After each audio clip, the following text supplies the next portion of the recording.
Welcome back. One of the best signs that spring has arrived in Texas is the color of wildflowers adorning our highways and byways. It seems they grow effortlessly, but in fact, most wildflowers require a great deal of attention. I can't imagine Texas without its wildflowers, but that might have been the case if not for one man right here in Texas. In 1975, the eyes of Texas caught up with this seed collector in fields just outside of Austin.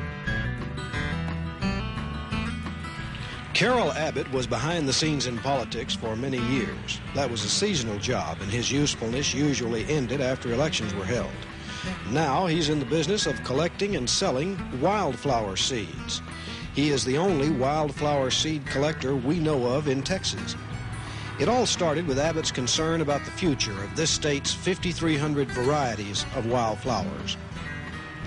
The reason I got into it was because nobody else would get into it. For many years, I tried to get state departments, state agencies, different departments of the federal government, private institutions, schools, to become more aware of the increasing diminishing of Texas wildflowers, because I travel about 50 to 75,000 miles a year along the highways, and I noticed about 10 or 12 years ago that there were less and less of them.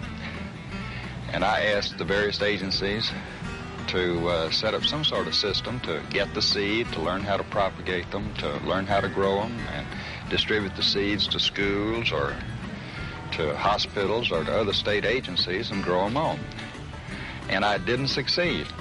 And so I got to the point where if nobody else was going to do it, it came to me that I had to do it.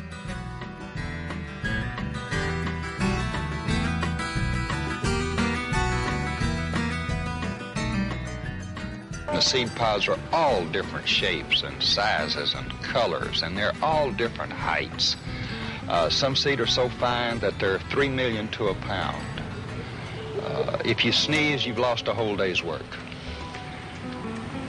And they're everywhere. You can find them cracks in pavements, street corners, vacant lots. The best place to look for seeds is to find a sign that says, "Will develop to suit tenant," and call the phone number of this will develop to suit tenant and get permission to go out and get the seeds before this land is bladed under or gouged out and committed to oblivion as far as living plants is concerned.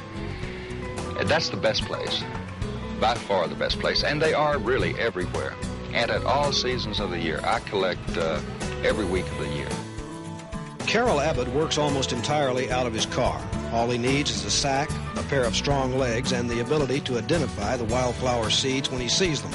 He hand-picks everything except bluebonnet seeds. A North Texas farmer harvests the seeds of the state flower with a combine and then sells them to Abbott. Abbott's business started off slow, but now it's beginning to pay off. He supplies about 1,500 customers throughout the United States. Recently, he received an order for 1,000 pounds of Texas wildflower seeds. The customer was the state of Arkansas.